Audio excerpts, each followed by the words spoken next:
This video will be exploring what you can export to the US. So what does US import? You know, a number of people always looking for opportunities around the world and trying to explore those opportunities as much as they can. So in the series of video I'll be doing from this channel, I'll be looking at the top importers in the world. You know, you're an exporter, right? And you're going to be shipping product to a particular country. So the question we are asking is, what does these countries import? And I will be looking at the top importers in the world. The largest importers in the world is United States.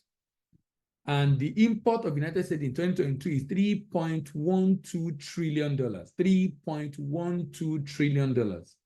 So we'll be digging deep in this conversation and looking at what are those things that the United States import? What are those things that the United States import? Let's move on to wood products. US import a lot of wood products. US is spending $35 billion for wood products. $35 billion for wood products. And there are different kinds of wood products that US import.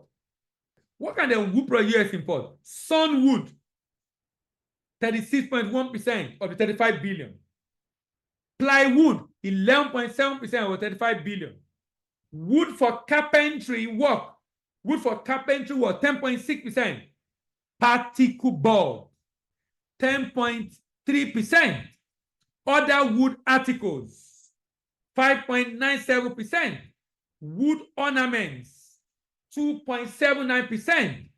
Basket work, 2.58%. Wood fiber board, 5.88%. Banner sheet, 1.61%. Wood kitchenware, 1.36%. Wood crate, 0.97%. Shape wood, 5.71%. Wood frame, 0.87%. Wood barrette, 0.79%. Rough wood, 0.65%. You know, it's amazing the level of wood product import by the US. You know, we talk about green. You would think that you won't see a lot of wood product from US for being imported, but unfortunately, you have a lot of wood product. But what's interesting on these wood products is that I could not see charcoal being prominent. Maybe you can go among the other kind of wood product, but if you are from different parts of the world and you are producing different kind of wood product, there's a huge market for you in the US. $35.3 billion is the wood product being imported in the US.